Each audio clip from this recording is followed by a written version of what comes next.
Encouragement for Foolish Christians, Volume 1, Becoming God's People. This came from a conversation that I had with a friend who was seeking to serve God with their life, and they were finding those invitations from God to be very foolish from the human logic standpoint, even from the standpoint of friends and family.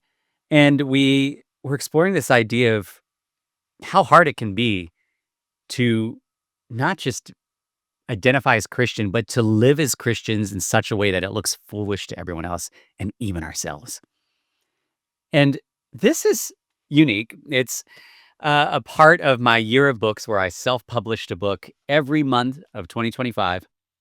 But it's also unique because uh, I I enjoy the idea of writing fiction, but so much of what I've written is not fiction. And this is, but in a different way, because what it does is it fictionalizes some of the accounts that we find in the Old Testament. And each story is matched with a reflection. So, for example, the Unreasonable Project, Encouragement for Those Called to Difficult Tasks. It's pulled from Genesis 6:9, and you get the story of Noah. Noah crumbled as his body, mind, and heart gave out before the expanse of freshly felled lumber before him. We know the story of Noah, but do we really think about what that would have been like for him to step into such a foolish call? And then after that, is my reflection on it. A friend who identifies as agnostic atheist hates the story of Noah and the flood in Genesis 6:9.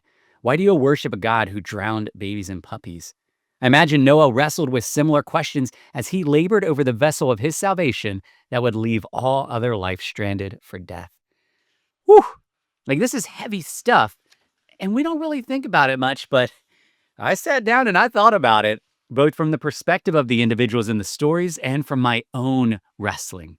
And so this is a collection of stories and a collection of reflections that dive into this idea of how can we be encouraged if we're living as foolish Christians. So it says volume 1 because my hope is to keep this going. I already have many stories fleshed out.